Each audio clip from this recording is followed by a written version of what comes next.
Okey, hari ini cikgu nak sambung syarikat satu.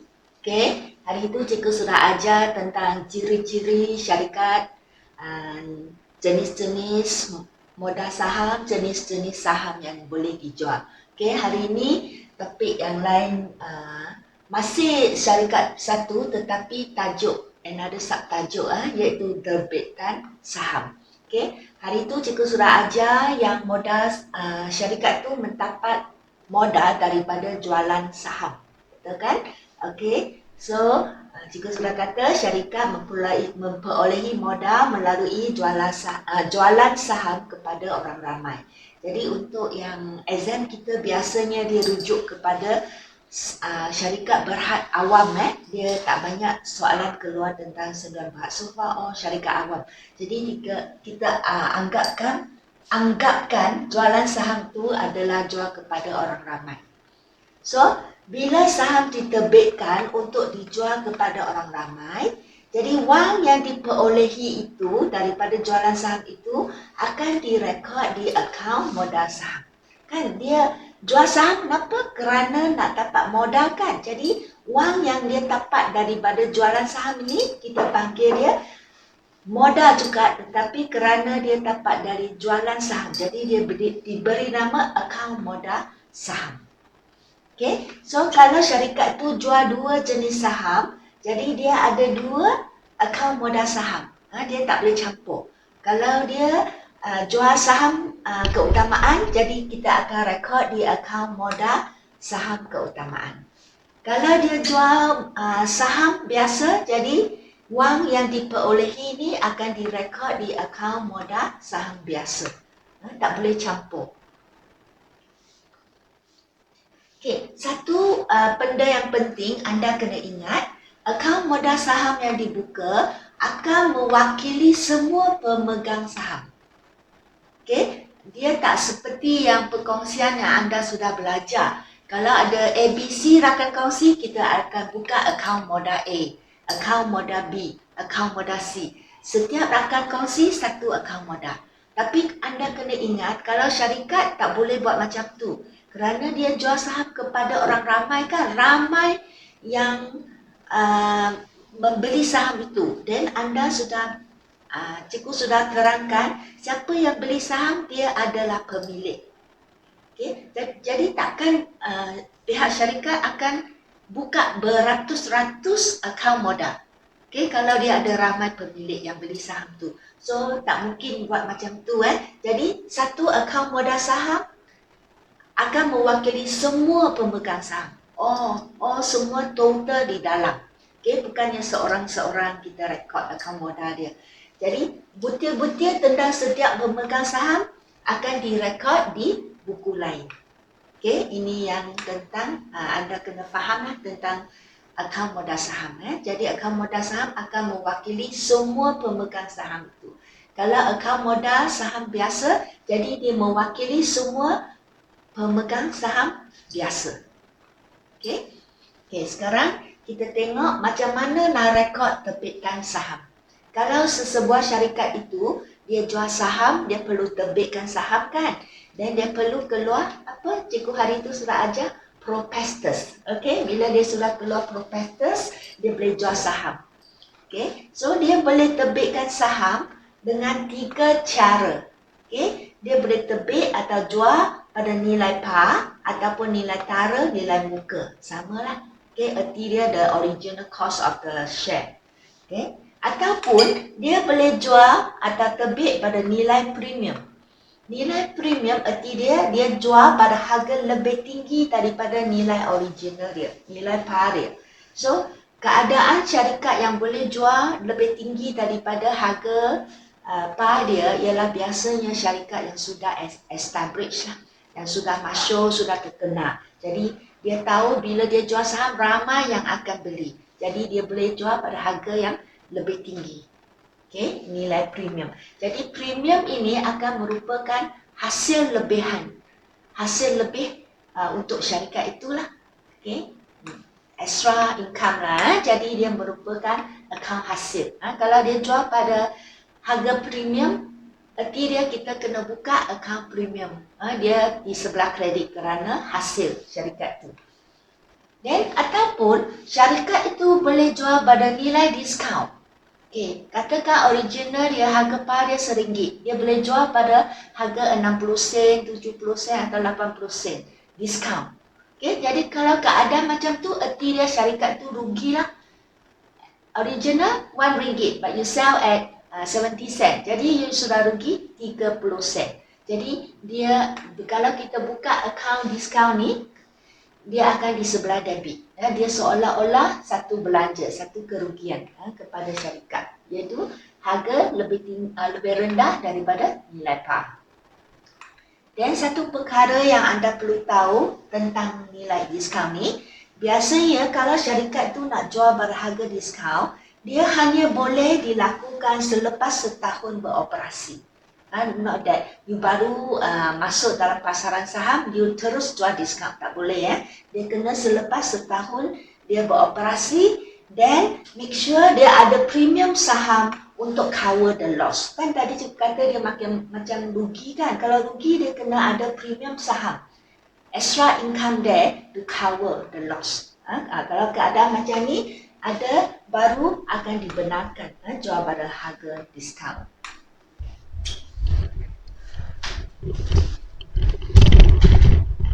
Okay, supaya anda lebih faham, cikgu sediakan contoh soalan.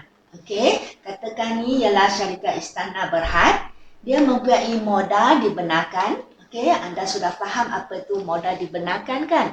Modal yang didaftarkan. Okay, yang memang dibenarkan anda maksimum yang anda jual kepada orang ramai ada dicatat di memorandum syarikat. So that is modal dibenarkan. This is the maximum. So dia mempunyai modal dibenarkan 500,000 yang terdiri daripada 300,000 unit saham biasa. Okay, nilai par RM RM1 seunit. So the total this one times this one will be 300,000. Then ada lagi 100,000 unit saham keutamaan 8% cumulative. Okay, kan ada berbagai jenis saham keutamaan lah. Katakan soalan ni ialah soalan saham keutamaan cumulative. Okay, dengan nilai par RM2 seunit. So, kita darab, you will get 200,000. So, ini total 500,000 modal dibenarkan. Dan jumlah modal yang company tu boleh jual maksimum, yang boleh jual kepada orang ramai. Dan seperti yang cikgu kata, ini the maximum you can sell, doesn't mean you want to sell all in one time. Okay, biasa secara berperingkat. Okay, katakan pada 1 November 2020, syarikat Istana telah menerbitkan 200,000 unit. Okay, dari 300,000 unit diterbitkan, dia jual dulu 200 unit, 200,000 unit saham biasa kepada orang ramai. Okay, dan 50,000 unit saham keutamaan. Dia ada 100,000 unit, katakan dia at this time dia cuma jual 50,000 unit dulu. Okay, pada harga, katakan ada dua keadaan di sini, harga par atau nilai tara dan B pada nilai premium. Okay, iaitu dia jual pada harga lebih tinggi. So ada dua keadaan di sini So dia katakan dia jual pada nilai par ataupun nilai premium. Nilai premium iaitu saham biasa pada harga RM1.50 sesaham dan saham keutamaan pada RM3 sesaham. Okay, this is the second situation. Kita tengok situation pertama jawapan dia. So apa yang anda perlu buat? Rekod di ledger, journal dan PKK. Yang ni kalau exam biasanya journal dan PKK lah, jarang keluar ledger. Cikgu tunjuk saja supaya anda lebih faham. Okay. So kita tengok situasi pertama dulu. Contoh jawapan, kalau dia jual saham biasa dan saham keutamaan pada nilai par. Nilai par arti dia the original harga share tu. So bila dia jual saham, cikgu kata dia dapat wang kan, dia jual, orang yang beli saham diberi satu sijil to show that now you buy my saham. Okay, so now kalau saya ialah syarikat, I will get the money. So, account bank akan debit. Okay, debit wang masuk. Ini debit, catatan beregu ialah kredit. Kalau kita jual modal saham biasa. So, I jual 200,000 unit kan, satu unit RM1. So, I will get money comes in 200,000. So, I debit bank, I credit modal saham biasa. Modal saham ini kan cikgu selalu sudah tekankan. Account modal mesti kredit. Okay, erti dia now the company owe the boss kan, ini mewakili boss. So, company owe the boss. Okay, so liability wujud untuk syarikat dia mesti kredit. Okay, jadi ini dia catatan dia, debit yang ni, kredit yang ni. Dan dia juga ada jual modal saham keutamaan 8% cumulative. Okay, so sama, kita tunjuklah kiraan 50,000 unit, 1 unit RM2. So, income comes in, money comes in, debit bank 100,000. Dan catatan beregu, debit bank, kredit, modal saham, keutamaan 8% cumulative. Kalau soalan ada bagi nama saham keutamaan, kena letaklah. Kalau tidak nanti salah kalau exam kosong makan nanti. Kena tulis dengan lengkap. Dan yang ini cikgu guna short form, you tak boleh anda kena tulis dengan penuh. Okay, I just use short form so that cikgu boleh tulis cepat. Okay, so ini kredit. So kalau journal macam ni lah. Okay, debit bank 300,000. Dan kredit modal saham biasa, tunjukkan jalan kerja di bracket. Okay, 200,000. Ini 100,000. Tunjuk di bracket. Okay, dan jangan lupa kena ada penerangan merekod penerbitan saham pada nilai par. Okay, kalau anda nak lebih detail pun boleh, merekod penerbitan saham 200,000 unit saham biasa, 50,000 unit saham keutamaan pada nilai par. Lebih panjang pun boleh, tapi kalau setakat macam ni pun sudah cukup dalam exam. Okay. Dan macam mana nak tunjuk dalam penyata kedudukan kewangan? Okay, yang ni, ini dia cikgu hanya tunjuk bahagian equity pemilik sahaja. Okay, hari itu dalam video tu cikgu sudah tunjuk macam mana nak tulis dalam penyata kedudukan kewangan kan. Okay, so ini dia bahagian equity pemilik. So same lah, nama syarikat dan nama penyata dengan penuh dan mula dengan modal dibenarkan. Okay, format dia lain sikit daripada perkongsian. Dia mesti tunjuk modal dibenarkan. Just copy everything from the soalan. Okay, kena tulis dan underline. Okay, ditulis macam ni pun sudah dapat markah. Salin saja dari soalan. Dan cara tulis kena penuh. Kalau tak penuh, tak ada markah. Okay, semua kena penuh Tak boleh guna short form. Pada nilai tara, RM, semua kena ada secara lengkap. Kalau tak lengkap, tak ada markah. Okay, then modal diterbitkan, iaitu cikgu kata dari modal yang dibenarkan, berapa anda sudah terbit. So, modal diterbitkan tan berbayar penuh. Okay, yang ni pun kalau nak tulis dengan penuh pun boleh, tan berbayar penuh. Okay, so soalan kata dia terbitkan 200,000 unit kan, saham biasa pada nilai tara RM1 sesaham. Okay, 50,000 unit SK keutamaan pada nilai tara RM2 sesaham. Jadi di sini kerana dia terbitkan pada nilai par kan, jadi sama lah.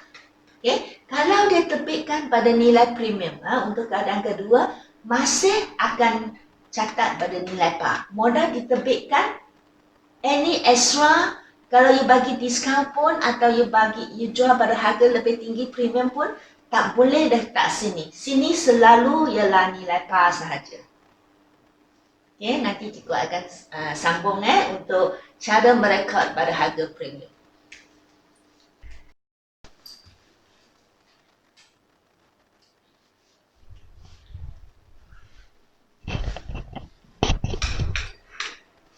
Okay, tadi anda sudah faham macam mana nak rekod terbitan saham pada nilai par.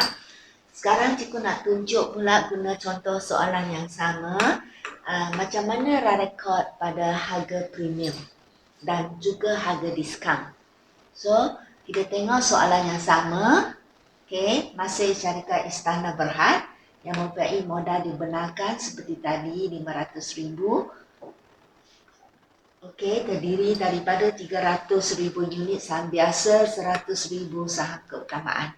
Okey, sekarang cikgu kata yang sekarang tahun katakan pada November 2019 ya. Ini berlaku pada 2019. Okey, dia telah terbitkan 200,000 unit saham biasa dan 50,000 unit saham keutamaan. Seperti tadi. Tadi ialah original kan, original cost. Now pada harga premium saham biasa pada harga RM1.50 sesaham dan saham keutamaan pada RM3.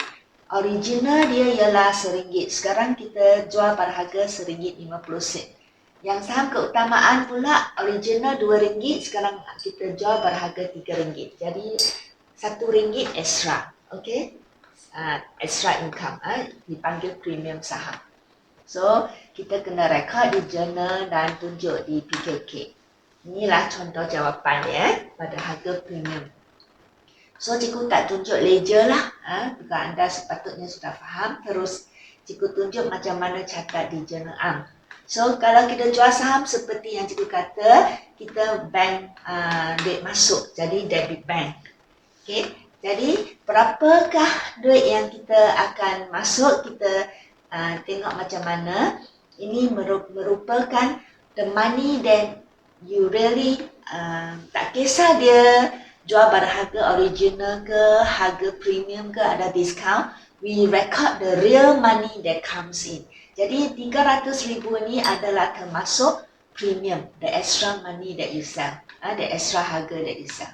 So, kita debit bank dan kita kredit. Kita ada dua saham kan, kita rekod secara berasingan lah. Jadi ini cikgu tunjuk berekod pada jualan saham biasa dulu. Saham biasa cikgu kata, bila kita jual saham, kita akan kredit modal saham biasa, right? So, dia selalu kredit kerana dia adalah syarikat hutang the boss. Dia mewakili the pemegang saham. So, dia mesti kredit. Dan cikgu kata, tak kisah kita jual pada harga premium ke, original ke, discount, mesti always remember in account modal saham, always record the harga cost, harga muka dia. The original price ialah RM1. Jadi kita jual 200,000 unit, original price ialah RM1. Jadi account modal selalu tunjuk pada harga original. Dan extra income ni kita akan kredit ke dalam account premium saham biasa. Saham biasa ialah saham premium saham biasa dan premium saham keutamaan tak perlu campur. Kita boleh asingkan. Tapi ikut soalan. Kalau soalan dia premium saham tu kadang-kadang dia boleh gabung. The premium saham keutamaan dan premium saham biasa boleh gabung jadi satu account. So we follow the soalan lah. Tapi kalau soalan tak kata apa, dia biar kita rekod, kita boleh rekod secara berasingan. Premium saham biasa. Okay, kalau dia jual modal saham biasa, kita the extra income tu, dia jual harga yang lebih tinggi, kita masuk dalam premium saham biasa. Okay, so dia jual RM1.50 kan, original RM1. The extra one we will put in premium saham. So 200,000 unit, setiap satu extra RM50. So you got extra income 100,000. So total you will get from the pemegang saham, the original plus the extra one. So 300,000 debit. Okay, so jangan lupa kena rekod penerangan, merekod penerbitan saham biasa pada harga premium. So saham lepas tu sama juga kita kena rekod jualan saham keutamaan kan pada RM3 seunit. So extra RM1. So sama bila kita jual duit masuk kita debit bank. So as I said, bank itu akan record whatever money that we have. Whatever money that kita terima. So wang ini adalah termasuk wang original RM2 plus the extra RM1. So this one will be total RM3. Okay. Kita debit yang ni, then kita kredit yang ni. Okay, kita kredit. So this one how you get? 50,000 times RM3 lah. Okay, 50,000 unit saham, satu unit you jual RM3. So 50,000 times RM3. So can record like this.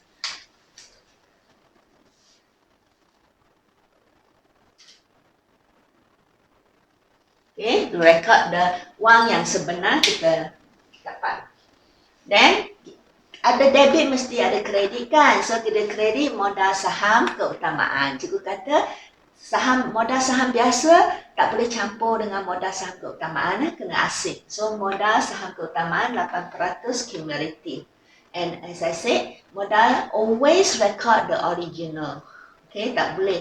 Tak kisah dia jual lebih tinggi, lebih murah, mesti pada original cost. So 50,000 unit mesti record pada original cost di modal saham.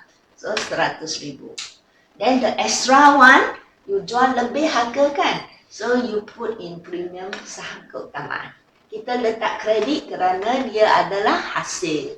Okay. So setiap unit you extra income RM1. So 50,000 unit times kita dapatlah extra 50,000.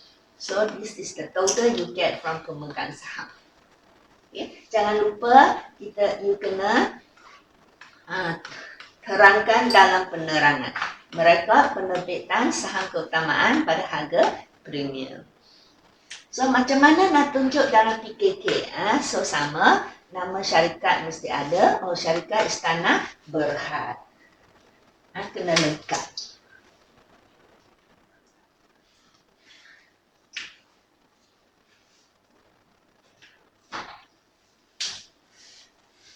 Penyada kedudukan kewangan pada 1 November 2019. So, mesti mula dengan modal dibenarkan, salin tadi soalan. Di sini cikgu tak tulis lah, nak cimat tempat kan. So, bagi anda, you kena tulis dengan lengkap salin tadi soalan ni. Okay. Then, modal diterbitkan dan berbayar penuh. Okay. Ini ikut soalan, dia kata dia terbitkan 200,000 unit saham biasa pada nilai par RM RM1 sesaham. So yang ni. Okay. 50,000 unit saham keutamaan 8% cumulative pada nilai par, nilai tara RM RM2 sesaham. So 100,000. So total 300,000. You jangan underline. Kalau modal dibenarkan underline kerana dia tak campur. Ini just to show ni. Okay, that's why kita underline. Tapi yang ni tak boleh underline kerana kita nak campur yang seterusnya. So, biar macam ni. Okay, then premium saham, extra income juga adalah merupakan wang pemilik saham. Okay, because whatever the money actually belong to the pemilik. So, kita akan record di dalam satu tajuk yang lain. Masih adalah equity pemilik tajuk yang lain dipanggil reserve modal. Okay. Reserve erti dia wang yang kita simpan. Wang kita simpan melalui terbitan modal. Saham kan modal. So kita panggil dia reserve modal. So untuk yang ni nanti cikgu akan terangkan lebih lanjut lah for the next video. Okay. So premium saham ada dua di sini. Premium saham biasa from just now, right? Kita terbitkan 200,000 unit dan satu unit extra 50 cents. So you get 100,000. So premium saham keutamaan, every unit you sell you got extra RM1 kan, 50,000 unit, so you get extra 50,000. So jumlah premium saham reserve modal 150,000. So campur dengan modal diterbitkan, the money you get from orang ramai, and this one the extra money. So ini merupakan jumlah equity pemegang saham. Pemilik kan pemegang saham. Tapi di sini kita lebih, you can either write jumlah equity pemilik, ada jumlah equity pemegang saham. So this one plus this one 450,000.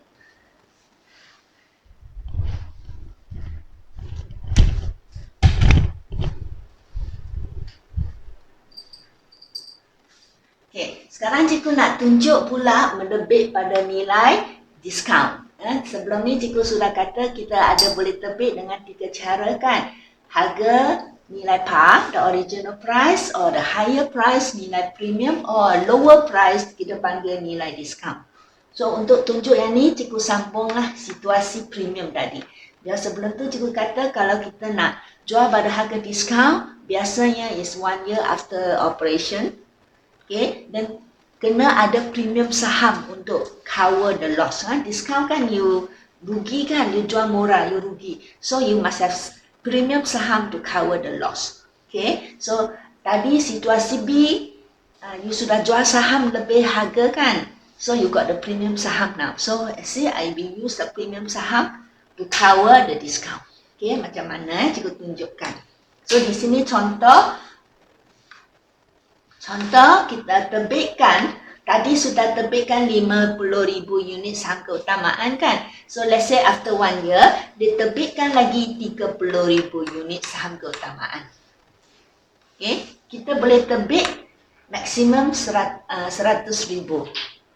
Before that, you sudah terbit 50,000, so you still got 50,000. So now, dari 50,000, dia keluarkan 30,000 untuk terbit. Okay, pada harga diskaun iaitu original RM2, sekarang dia jual RM1.80. So, saham diskaun 20 sen.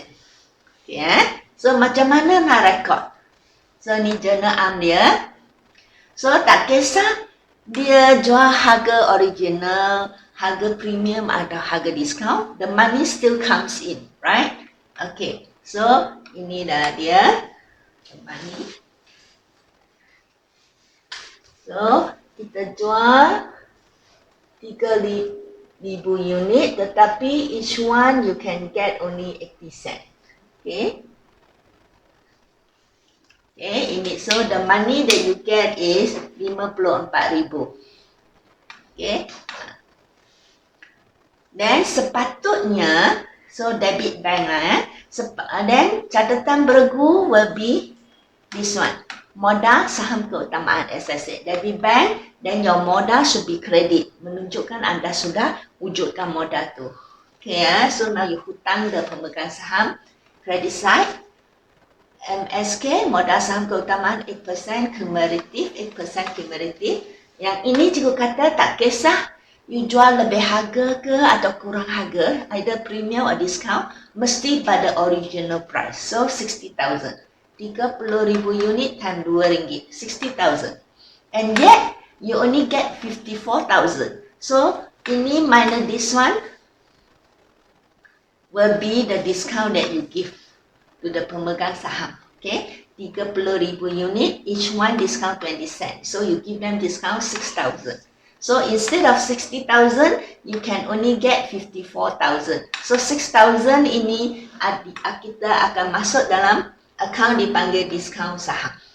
Dia debit side kerana dia macam belanja, macam rugilah, okay, kepada perniagaan.